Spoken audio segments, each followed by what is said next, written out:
अरे उस परम पिता परमात्मा की सबसे बड़ी कृपा तो यही है कि भगवान ने ये शरीर दिया।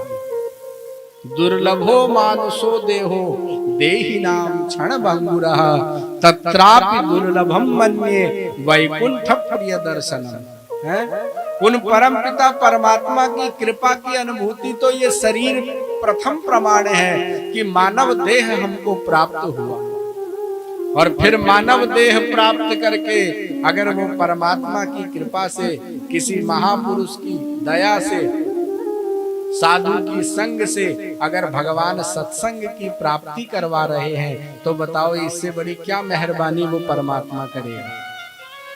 आज अर्जुन कहते हैं भगवान आपकी तो हर प्रकार से हमारे ऊपर कृपा है, दया है, पर प्रभु फिर भी आज ये जो बुद्धि है ना, क्योंकि बुद्धि भी तो प्रकृति के अधीन है ना।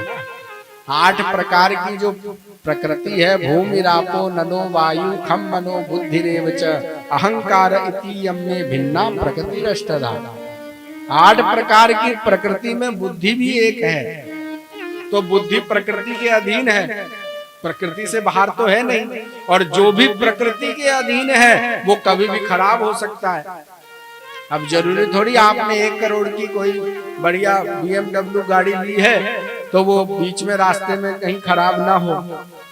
ठीक है, बहुत महंगी है, लग्जरी है, उसमें अनेक अलग अलग सिस्टम है, टेक्निकली चल गए हैं, पर खराब तो वो भी हो सकती है क्योंकि प्रकृति के समान से बनी है। इसी प्रकार भगवान ने मानव देह बनाया और देह के अंदर बुद्धि दी, और ये जो बुद्धि है ये प्रकृति की है, और प्रकृति की दी हुई बुद्धि से भगवान के द्वारा कहा हुआ धर्म आज कैसे समझा जाए।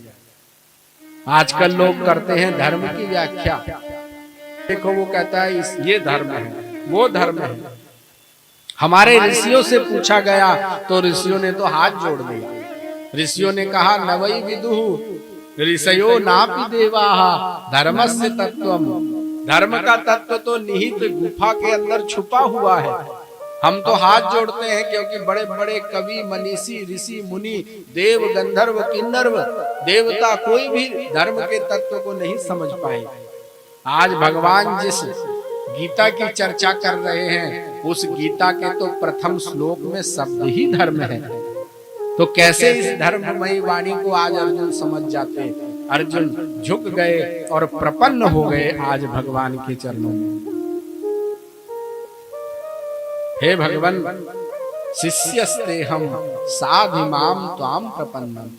मैं तो आपका शिष्य अपने आप को मान करके आपके चरणों में बैठा हूँ। अब तो प्रभु आप दया करें।